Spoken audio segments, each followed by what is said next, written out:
I get it to stop doing that? Hey, hey, hey, no. CGQ Plus. So for some reason, I've been listening to a lot of like 90s rock lately, like 90s alternative and grunge. I have a satellite radio subscription, and they have a channel dedicated to that. It's just like 90s alternative and grunge. And, the 90s were kind of like, I guess, my heyday or something, whatever that means. I was a freshman in high school when that sort of started. I started high school in September of 91, and like a month later is when the Nevermind album by Nirvana went to #1. So, stuff like Nirvana and Alice in Chains and Soundgarden, et cetera, really kind of defined my high school and like the years after it, like Bush and Collective Soul and Live and whatever else. And so lately I've just been listening to that channel, and I just sit there and it just makes me feel like nostalgic and sort of makes me have this feeling of yearning for, days gone by or whatever. And it just makes me think that must have been what it was like for people back then who were listening to like classic rock stations, listening to like the Eagles and Steely Dan and the Steve Miller Band, So it just, another thing that just makes me feel old. I'm a 40-year-old man now, just, sitting there listening to Alice in Chains and just thinking like, oh man, those were the days. Before we get started talking about today's topic, I just thought it'd be cool to show just very quickly some games I just picked up. Normally I'm really not into like pickups videos, but I actually did get some games this time that I'm pretty excited about, and it's only a handful, so it's really not a big deal. The first one I got here for the Sega Genesis, as I've said previously, there's really not a lot of Sega Genesis games that I still want, but sort of the period from 89 to 91 is for me like the golden age of Genesis games. And I don't know why I feel that way. I think those older Genesis games just have a certain feel to them that I really like. And I mean, I just like the box art better, with that black grid pattern that they used. But this was one of the few games I still wanted to pick up, even though it's not a great game, but it's not bad. And that is Midnight Resistance, which came out right about the same time as the original Sonic the Hedgehog. This came out in like maybe mid-June. So, if you watch the Genesis video I just did, this game is going to slot in right between Sonic the Hedgehog and Phantasy Star 3. And then the other three games that I got, I was excited about these just because, ever since I started doing Classic Gaming Quarterly launch videos, I like actually having the launch games. And, sometimes I have to, if it's like a disc-based system like the Saturn or the PlayStation, I just have to use burned games, which, I'm not too excited about. And like for the Genesis, as you saw, I have a complete set of the launch games, and for the Super Nintendo as well, but that was only 3 games, so it was no big deal. And then the Nintendo 64 is only 2 games, so that was pretty easy. But for the PlayStation, here's what I got here. I got some PlayStation launch titles. Not quite as easy. Some of the launch titles have gotten a little bit pricey, and just in general, I think these long box games seem to be a little bit harder to come by. So I was really happy to get Battle Arena Toshinden, which is not a great game, freely admit. But, I have my main memory of the launch of the PlayStation, which, as I said in a Q&A episode, I didn't get one. But, like my coworkers and their friends, they all got PlayStations, and they all got Battle Arena Toshinden. It's sort of a memory I have, I guess, of not getting it, which is kind of sad. But I don't know. It just reminds me of those times. And then I got Rayman. Rayman's a cool game. Cheaper than the Jaguar version, so that was good. I think I paid like $20 for this. All these, by the way, all these cases are in like perfect condition. None of them have like the cracked hinges or anything, which is really cool. So that's nice. And then the last one I got was the Raiden Project. And this one, someone took like a price tag off of it, and there's still some stickers in the back. I don't really care about that kind of stuff. Like the guy that I bought it from, he had whatever his price was for all this stuff put together, and then I basically offered him, I said I would like these 4 games, and like I basically offered him 10% less than what the total was. I figured, I'm getting a little bit of a bulk discount. But then he actually got back to me and said, well, Ryden Project has there's a P on the disc, like a letter P. And so he came back and gave me a price that was even lower than what I had offered him. So that's nice. I definitely don't care about the P, and I think I'm sure I can get this sticker residue off with Goo Gone or something. But anyway, that's it for that. So we're going to take a little bit of a deviation from our normal timeline. And we're going to go back to 1986 today. And we're going to talk about an iconic part of not only my childhood, but I would imagine anybody my age, and talk about Garbage Pail Kids. And I don't know what happened the other night. I was just sitting here in my chair, and I had my computer on my lap, and I was working on the script for the next episode of Classic Gaming Quarterly. And I must have come across something while I was doing research that reminded me of Garbage Pail Kids, or was a reference to Garbage Pail Kids. And so that got me into this whole Garbage Pail Kids state of mind. And so going back to 1986, I was in the 3rd grade. Now, Garbage Pail Kids started in 1985, but I didn't know anything about Garbage Pail Kids yet at that time. But sometime in early 1986, I was in the 3rd grade, and we used to do this thing where every Monday, one of the kids would get to go up in front of the class and basically just talk about their weekend. Well, what did you do this weekend? And so this kid, Corey, it was his turn. And he goes up in front of the class and he's talking about, God knows what. But he mentions that, he got some new Garbage Pail Kids. Oh yeah, we went here or whatever, and I got some new Garbage Pail Kids. And I'd never heard of that before, so I was just thinking well, what are Garbage Pail Kids? And so I found out afterwards, I don't know if I asked him or just asked somebody else, I said, well, what are Garbage Pail Kids? And they explained to me what they were, and I was like, well, that sounds kind of neat. I would like to, get some of those. Mostly because it seemed like that's what the kids were doing. Because when you're that age, you just want to do what the other kids are doing, right? So I ended up going up and visiting my aunt, I think that weekend. I went and visited my aunt, and she took me to this area where she lived that I really liked. It was this touristy area, and it had a lot of candy shops and stuff, which is one of the places where you would always see Garbage Pail Kids. Garbage Pail Kids and baseball cards. I also got into collecting baseball cards around that time, but that might have been started because of the Garbage Pail Kids. Not really sure. But, we went into a candy shop, and they had, a box of Garbage Pail Kids, and so I think I got her to buy me 4 packs or something. Garbage Pail Kids only cost 25 cents per pack, which was a good deal. Although back then, that is also what baseball cards cost. And that certainly has not kept up with inflation, because baseball cards now cost about $3 a pack, when, 25 cents in 1985 is only 50 or 60 cents now. So, but anyway, so I got these Garbage Pail Kids, and, we went back to her apartment, and I remember opening them and just, thinking they were hilarious and everything. And she saw them, and she was horrified, which was very common. A lot of parents did not care for Garbage Pail Kids. I mean, there were news stories about them. Places were banning them. They got banned in schools, and parents told their kids, you're not allowed to have those. I don't know the name of it. I forgot the name. There's actually a documentary that came out this year about Garbage Pail Kids, and I know it's on iTunes, and I think you can pay to watch it on YouTube, or they talk about all that and how controversial Garbage Pail Kids were. So anyway, she sees these Garbage Pail Kids, and she's like, oh hell no.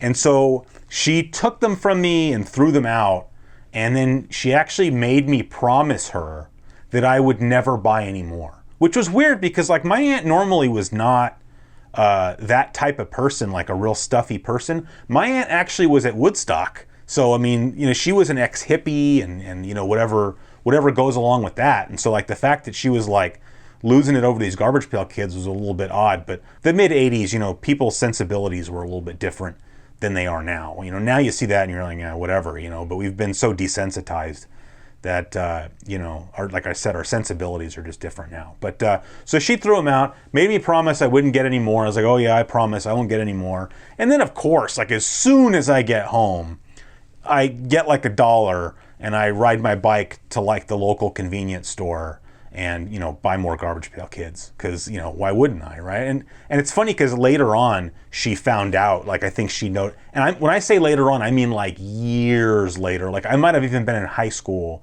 and just still happened to have them, and she noticed and was like, "You promised me you wouldn't buy any more Garbage Pail Kids," and I was like, whatever. And I remember, like, my friend Sean. I had a friend Sean. He was like my best friend at this time. This was when I still lived with my dad, of course. And, he and I were buying them together, and, we would use the little checklists that would come with the cards and, check off what we had. And Sean and I both got into also collecting baseball cards together. So 86 was the first year I started collecting baseball cards, the 86 Topps. And I meant to pull out some just to show you what an 86 Topps card looks like. I'll just put one on the screen, I guess. But I guess because, like, in 86 I started buying Topps baseball cards, and Garbage Pail Kids were also made by Topps. I was sort of like a Topps loyalist. And I remember Sean was buying Fleer baseball cards, which I thought, like, that's, those are like fake baseball cards, which they're not. But, I was a Topps guy. Like, those are Fleer. I don't want to know anything about that. And then, of course, I don't know how many of you remember, there were Grossville High cards, which was the Fleer answer to Garbage Pail Kids. They weren't nearly as good, but it was kind of like Mad Magazine versus Cracked, because they were still good. They were just a lot different. And I think there was only ever one series of Grossville High, because I think they might have kind of come into the game a little bit too late. Garbage Pail Kids were really only around for a few years. There were 15 series of Garbage Pail Kids, but they would come out like one after another. And like I said, it started in 85, and I would say they were done by 88. And even by then, I think, people didn't really care about them as much. And I remember Jonathan, my friend Jonathan, now he, of course, lived in my mom's neighborhood, and he was big into Garbage Pail Kids. Like, he would get a whole box. Every time a new series would come out, his dad would, like, they would go down to the liquor store, wherever they were buying Garbage Pail Kids, and buy him an entire box. Because, like I said, it's only 25 cents per pack, and there were 48 packs in a box. That's only $12. And if you bought a whole box, you were pretty much guaranteed to get a complete set. And that's usually, he would always have, like, he had one of those 3-ring binders with, like, the card pages in it, and that would have a complete set. And then all the rest of the cards, he would just have them stacked up in the box. Like, he would just put them back in the box. And, like, in his closet, he had just like a stack of like one box from every series. So he was like huge into Garbage Pail Kids. And in fact, I have a memory, maybe it's a false memory, I could swear he and I went to the theater together and saw that awful Garbage Pail Kids live action movie. So I don't remember much about it, but I could swear I've seen it. But anyway, so I was sitting in the chair and I was thinking about the Garbage Pail Kids, and I happened to just like open up eBay, and the series that was the current series when I first bought Garbage Pail Kids was Series 3. And so I just looked on eBay, like, how much would it cost just to buy one complete set of Series 3 cards? And I ended up getting the whole set with shipping, free shipping, for like $18. And so I bought them, and I have them here. Now, this came in, I don't know, a couple days ago, and I have not opened, like, they're in one of these plastic card boxes, and I haven't opened it yet because I wanted to just do it, with you guys, which has been kind of killing me because I really want to check them out. But I figure we can look at them together. So the first thing you notice here is, this was kind of cool. The seller actually included one empty wax pack. They all had Atom Bomb, and I forgot what his other name is. Because of course with Garbage Pail Kids, each piece of art had two different names. So you had to get the A card and the B card. And that was Atom Bomb, and he was from Series 1. But they all had Atom Bomb, but they would have like different colors. But so that's pretty cool to see. And see, it even says on there, 25 cents cheap, if you can see that. So anyway, we're just going to bust these open and kind of go through them, maybe kind of quickly. I don't know how long this is going to take. And then, of course, the cards also had artwork on the back. So maybe we'll check out some of that too. So first here we've got Joe Blow. And I swear to God, Joe Blow must have been the most common card in Series 3, because I think it seems like you always got a Joe Blow in any pack that you got. And I have 2 Joe Blows here. So there were some variants, like there's something about these that are, oh yeah, the backs are different. So, well here, oh, there's 4. Wow, okay. So you've got the two Joe Blows there. And then on the back, I don't know if you guys, for those of you that had these when you were a kid, may remember they had these wanted posters, and here's wanted, the principal, wanted for brainwashing, the principal, also guilty of the following crimes: running a school like it was a prison, running a prison like it was a school, and impersonating a human. And there's like a little space for you to write your own principal's name. See, that's why these were banned in schools. And then the other one, same Joe Blow, but it's just got the barber on the back. Wanted for running a clip joint. That's pretty funny. Also guilty of the following crimes: drawing blood 3 times in 10 minutes, cutting your hair the way he wants to, and practicing brain surgery without a license. So, and then the next one here we've got, I kind of don't like the Rod Wad. That sounds a little bit dirty. And then that actually has the same artwork on the back, principal and barber. So like that's the artwork variation. Next here we've got Stuck Chuck and Pinned Lynn. So it's like a voodoo doll. So that's pretty cool. And then on the back is, I don't know if you guys remember, they would have these kind of like, they're not puzzles, but you would put like 9 or 12 of these back ones together and it would make like a big one. So those are just pieces of that. What do we got next here? Horsey Henry and Galloping Glen. And it's like, looks like a pretty mangy looking horse. Pretty disgusting. And then down the back here we've just got checklists, which when I was a kid we had like no respect for these as like collectibles, so we would mark up the checklists. And in fact, when I got into collecting baseball cards, you didn't go get like these fancy plastic boxes, because you weren't trying to keep them in good condition because you didn't care. I used to just wrap rubber bands around them. And because you didn't really care. Oh, this one's really cool. We have Hothead Harvey and Roy Bott, but you can see that it's a transformer. Looks like a transformer there, and that's pretty cool, I think. This is why they used to get in a little bit of trouble sometimes. Like they got sued by Coleco, because Coleco is the company that made Cabbage Patch Dolls, which is what these are sort of a satire of. And then on the back here, it's showing you, here's what the 2 puzzles, or not puzzles, what do they call them? Well, they call them puzzles. It's really not a puzzle. But here's what those will look like when you're done. And like I remember, like this guy looks like Uncle Sam, but he's got his finger up his nose. And then this is just, some kind of raggedy doll. Next, I remember having a lot of these too. Dinosaur and Ferrofossil. They're just like dinosaur skeletons there. And then on the back is just more puzzle pieces. Dinosaur. Had a lot of those. Equally, I remember this one being very common. Hurt Kurt and Pat Splat. And you can see that's just a kid who ate it on his skateboard there. Yeah, and then just more puzzle pieces on the back of that one. It's kind of an interesting choice of words. Stoned Sean and Thick Vic.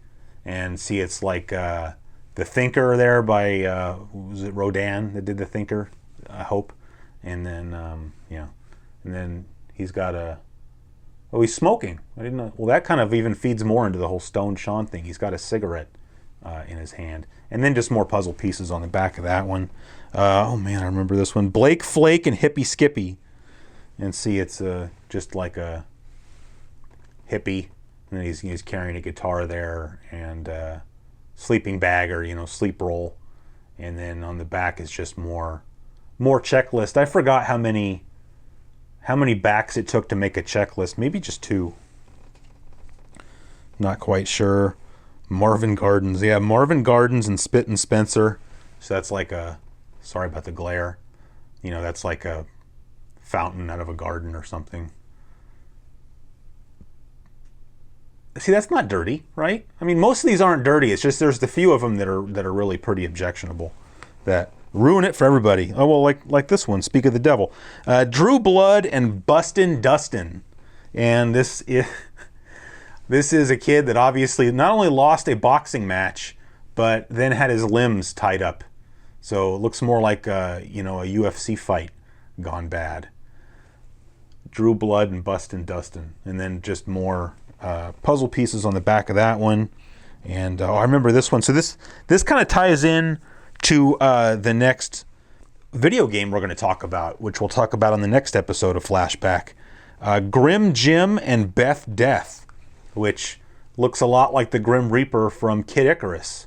And we'll be talking about Kid Icarus on the next episode. But again, it's not dirty. What's the big deal? It's just a few. Distorted Dot and Mirror Imaging.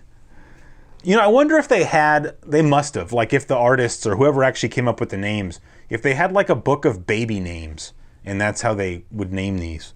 Anyway, this is just like a girl, in a fun house, but if you see her reflections are fine and it's her, that's not fine. Oh, and then just for anybody who doesn't know about Garbage Pail Kids, I didn't mention these are actually all stickers. So any of these, and they're like die cast stickers, so it's not the entire card, it's sort of an outline of the artwork. So you'd always end up with lots of extras of these, and so like we would take them and stick them to stuff, stick them to the bottom of our skateboards. Because if you went to like a skate shop and you wanted to buy like a cool skateboard sticker, like a Vision sticker or a Santa Cruz sticker or a Powell Peralta sticker, that was going to be like $3, $4, $5, but these were 25 cents for like 8 or a 10 pack or however many. How many did come in these things? Ooh, only 5. All right, never mind. Got more wanted posters here. Wanted for child abuse, mother, and you're supposed to put your own mother's name. See, that's why parents didn't like this kind of stuff. Also guilty of the following crimes: aggravated assault by constant nagging, threatening with a deadly weapon, namely dad, throwing away your Garbage Pail Kids stickers. Exactly. Next we've got Charlotte Webb and DDT. DDT, that's pretty funny considering what I do for a living. But so you can see there, it's a Black Widow, and except it's a Black Widow with pigtails and fangs. And yeah. And then in the back we have more wanted posters. In this case, the dentist. Wanted for illegal entry into everybody's mouth. Also guilty of the following crimes: getting on everyone's nerves, haha, saying this won't hurt a bit, and reciting the world's worst jokes as he tortures you. True. Next, I don't remember this one. Beaky Becky and Picky Mickey. This one's pretty funny. And it's like what is that, like a vulture, I guess? And it's kind of weird, like he's eating guts out of a skull. But if the thing was already a skull, it wouldn't have any guts anymore. So, nice job. Anyway, and then we got more wanted posters on the back. In this case, wanted for creating a health hazard, slob.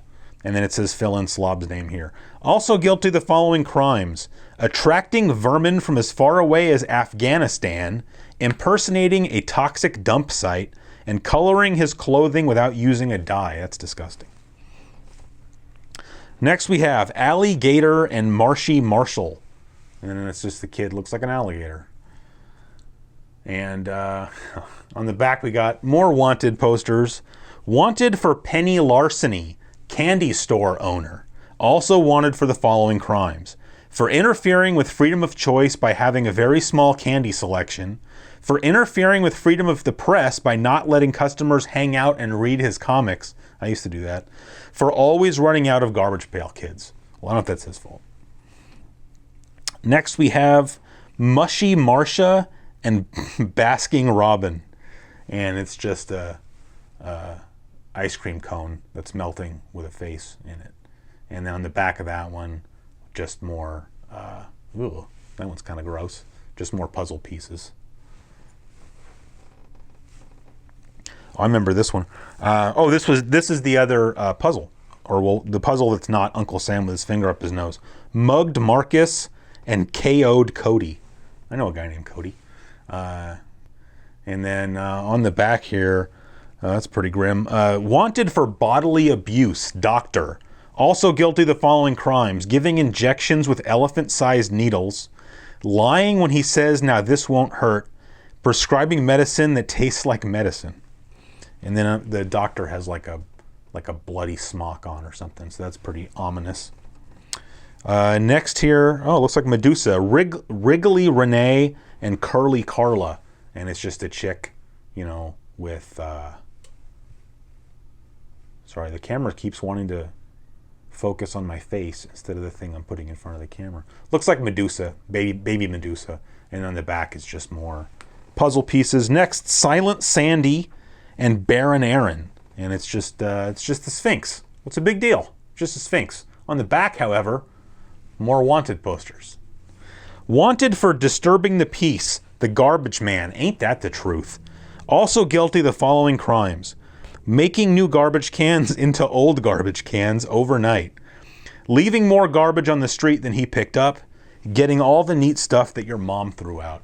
See, that's kind of funny because, you know, when I was a kid, that was still how the garbage was picked up, is there was like a guy driving the truck, and then there was the guy that would hang off the back, and he would have to jump off and, you know, physically dump all of your garbage cans into the back of the truck, which seems like a very difficult job. It seems like that would be very hard on your back.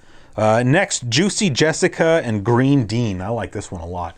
And then it's like a Venus flytrap with just an arm hanging out of it and some blood dripping out. And then there's a skeleton down there at the front.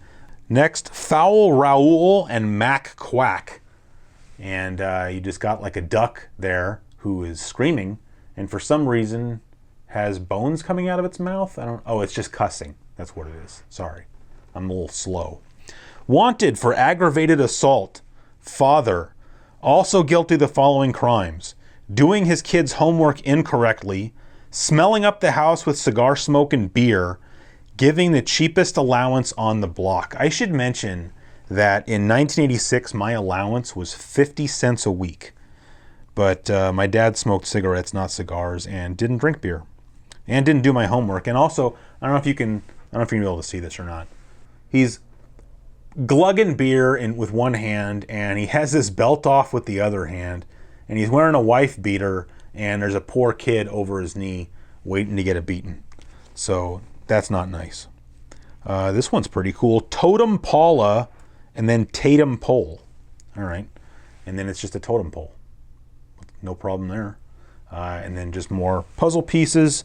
Smelly Sally and Fishy Phyllis. This one's cool. You've got a mermaid coming out of a sardine can.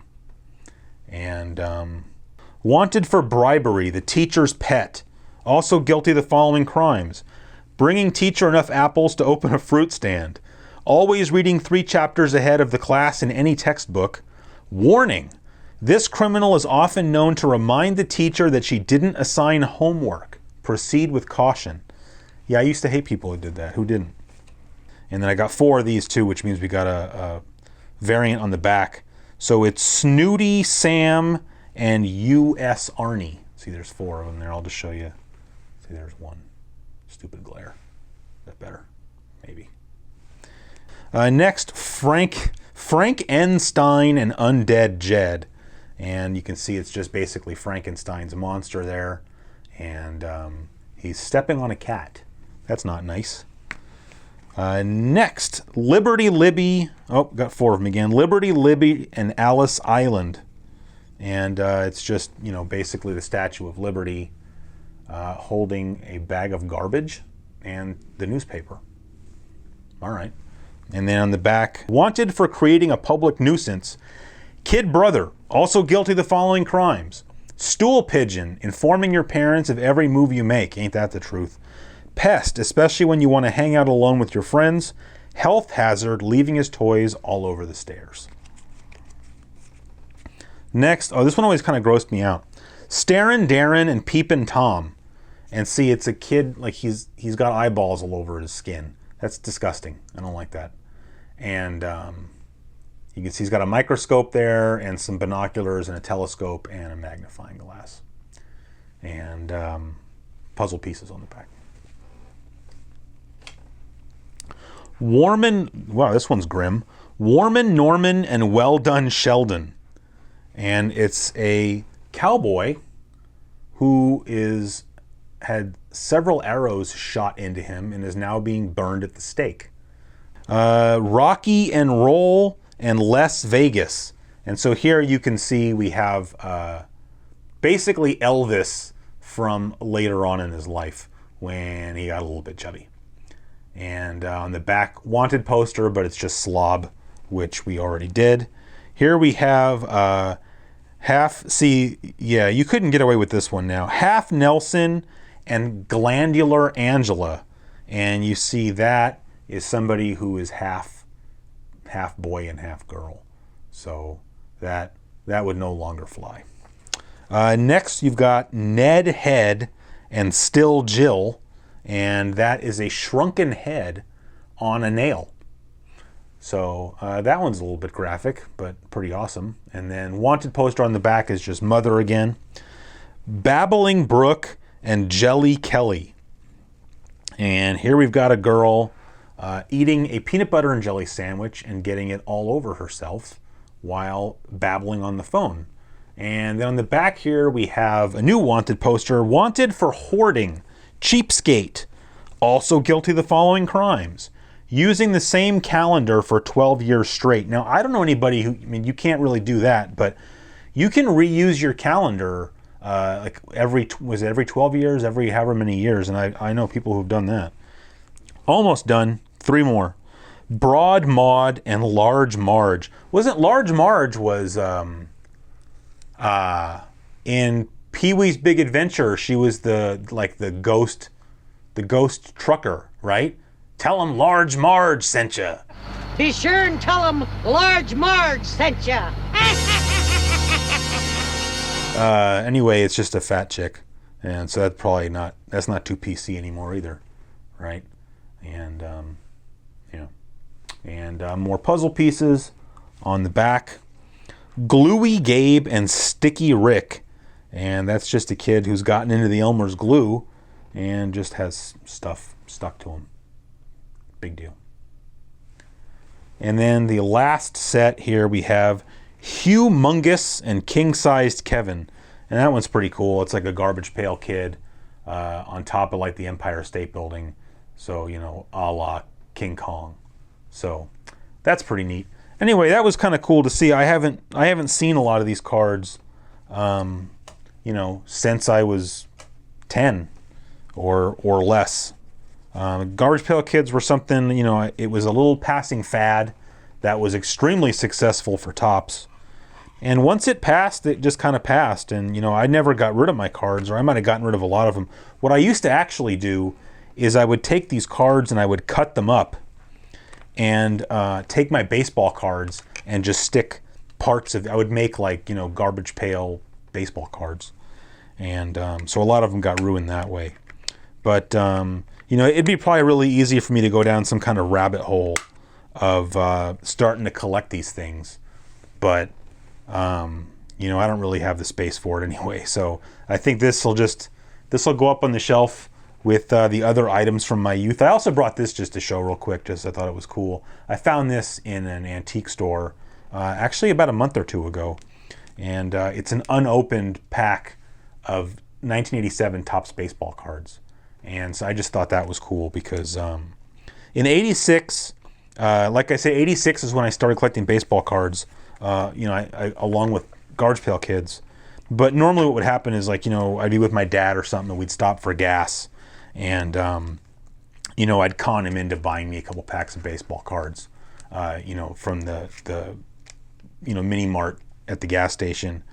But for some reason by 87, I got really, really into collecting baseball cards. And as I said, I got 50 cents a week allowance. And as soon as I got it, I would ride my bike down to the local market and I would buy 2 packs of baseball cards. And so that's pretty cool. Of course, Topps baseball cards aren't really worth anything, which is fine. I don't really care. But I had so many of these. I had a whole box full of them, like a card box, and I ended up just giving them away because I didn't really want these. The only ones I kept were my original ones from 86.